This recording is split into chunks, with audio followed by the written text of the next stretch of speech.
Hello and welcome to Neyland Stadium, where the Tennessee Volunteers just got a big-time win over Texas A&M in front of a checkered crowd, 20-13, a rare defensive battle that Tennessee found itself in, and one that they found themselves on top in the first time under Josh Heupel that this Vols team has scored less than 30 points and come out with a win.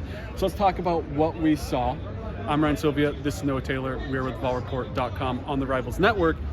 Offensive side of the ball, let's start there. Joe Milton, not the best game from the quarterback. Exactly 100 yards through the air, 50% completion percentage. Had a nice touchdown right here to Jacob Warren, but also threw a red zone interception, one that he just never saw the safety. It seemed like second time in 2 games that he's had a very similar play where his vision just wasn't there, and it resulted in an interception. Tennessee's gonna need better play from Joe Milton.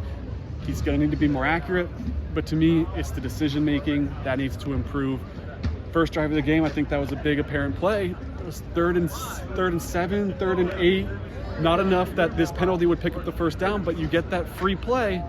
Joe Milton scrambles to the side. Looks like he could have stayed in bounds, pick up that first down. Instead, he tucks it out of bounds. That's going to bring you 2 yards short of the marker. Ultimately, they're not able to move those chains, and they have to punt. Texas A&M scores on the following drive. So Joe Milton, I don't think it's fair to say that he should be benched now or anything crazy like that, but they definitely need better play out of him, especially with a trip to Tuscaloosa coming up next weekend. That level of play, I don't think gets it done for Tennessee. But what was your takeaway on the offensive side?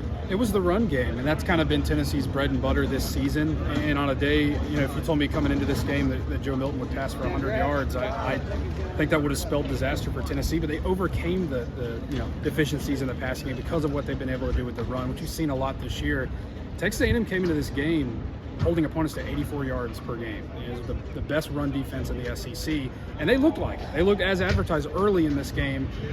Tennessee's first couple drives, like you mentioned, kind of stalled out. The run game just wasn't much there.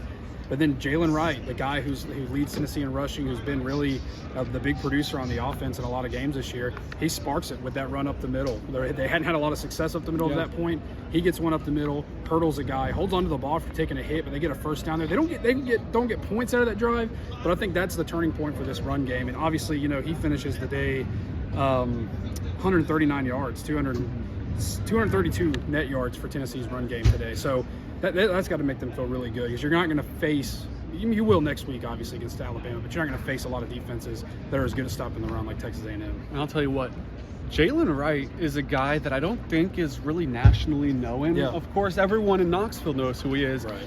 But when you're talking about the best running backs in the country, I think you look to a lot of other guys. Even within the SEC, I think a lot of names come up first. Mm-hmm. It's getting tough to justify that, yeah. I think Jalen Wright's starting to push his name there with another huge performance. Let's talk about the defensive side of the ball, though. I want to talk about the aggression that Tennessee had in terms of blitzing. You saw from all the levels. You saw defensive backs getting in the blitz game. You saw the linebackers getting in. Of course, those 4 guys down up front making a big difference in terms of getting after the quarterback. Your final stats are 2 sacks, 5 tackles for loss, and 11 quarterback hurries. That is elite. We knew going into this game it was going to be a battle of 2 really good defensive lines that want to get after the quarterback. Well, Tennessee dominated in that regard. I thought that was really impressive. But the defensive backs, and I know you're about to talk about this, a lot of stress is put on them just because you're putting them in a lot of man situations. You're not giving a lot of help on the shell of the defense because all of those guys are kind of tied up on the pass rush. It paid off for Tennessee, but how would you grade how the defensive backs did considering that extra load of stress they kind of went under? Yeah, Josh Heupel, I think, summed it up well. He was asked about, how he would evaluate them from this game and said basically it was good, not great, but it was good enough. And I think, particularly that first drive for A&M, and there were some things that helped them sustain drives, like penalties, again, in the secondary, things like pass interference, things you could avoid in the future. But what sticks out to me is those last 2 Texas A&M drives. Those were huge. It's still, Tennessee comes down here, you think they're about to put it away, but they have to settle for field goals, which means A&M can drive it down the length of the field. If they can score, this game may go into overtime. Mm-hmm. Needed them to step up there in a big way. And again, it was helped by the pass rush, getting pressure on Max Johnson.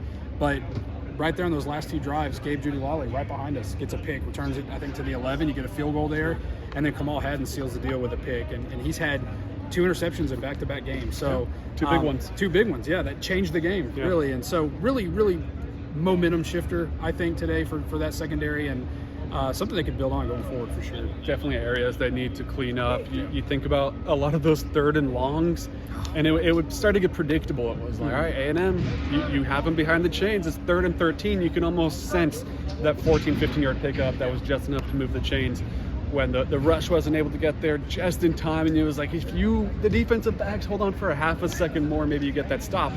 The only touchdown in the entire game for the Aggies came on that first drive. So I think that says a lot about that kind of bend but don't break mentality Tennessee's had under Josh Heupel. Let's talk about special teams before we get out of here, though. In terms of kicking, Jackson Ross, the punter, first punt, not great. Didn't get the best hold of it. He responded really nicely, pinning a ball at the 1-yard line. D. Williams was able to get there, and that set up, of course, a chain reaction of big plays for Tennessee. And then the kicking game, Charles Campbell made all of his kicks except for, I think it was a 51-yarder. Guys, it was windy in here. I'm going to be honest. We're in the press box, so obviously we can't necessarily feel the wind. You looked around at all the flags, you looked at the flags on the goalpost, and it was a windy one in Neyland tonight. So I don't want to criticize him too much for that miss. Of course, Tennessee would have loved for that one to go in, but you also saw Texas A&M's kicker miss from literally the same exact spot. So you want to see it go in, but it's not a situation where all hope's lost on Charles Campbell. He missed that 51-yard or anything. I think he had a solid night, made 2 big field goals down the stretch to make sure that this stayed a 7-point lead as well, which was major. D. Williams, though, what a game from him. What'd you think about his effort? Oh, man, like you mentioned, he downs the punt, and then appropriately he gets the Tennessee defense down there, holds A&M down there, and he pays it off with the punt return. And it's been all season, really his entire career here at Tennessee in the last 2 years. Anytime he touches the ball, you hold your breath because you're expecting something like that. And how appropriate was it that he's the reason that was a short punt, and he pays it off with the touchdown there. Hadn't broke one yet this year, had one that was called back, so we've been kind of waiting for it, and man, it doesn't get any bigger than that. It changed the game, that sequence for him and for the Tennessee special teams. But definitely something, that I know probably feels good for him, but especially for this Tennessee team, because he's been a weapon since he's been here, and tonight just showed it. It felt like he was due for that big one. And when there's that separation, because A&M had to get that ball out fast, back on its own goal line, you saw 20 yards between D. Williams and you could sense blood. And I think, of course, D. Williams, super confident in himself, as he should be, because of his ability to come up with these big returns. Last thing, D. Williams kind of revealed the secret. He's working with the offense now. We saw it in pregame. He was working at slot behind Squirrel White and Dante Thornton. Himself and Jalen Wright both I don't want to say hinted at it. They outright said it. He's on the offensive side of the ball now, so look for D. Williams to maybe get himself in a little bit on the offensive side, because as you just said, when the ball is in his hands, special things happen. Could be a big deal for Tennessee, so keep your eyes on that. But that'll do it all from us today here in Neyland Stadium as Tennessee improves to 2-1 in SEC play, 5-1 overall, and they will head to Tuscaloosa, Alabama next weekend to face the Tide and try to get a win streak going over Alabama, which is pretty remarkable. Make sure to head over to VolReport.com for all of our written content. Head over to the Rocky Top Forum as well to join in on the discussion. Links to everything you need is in the description, and thank you for watching.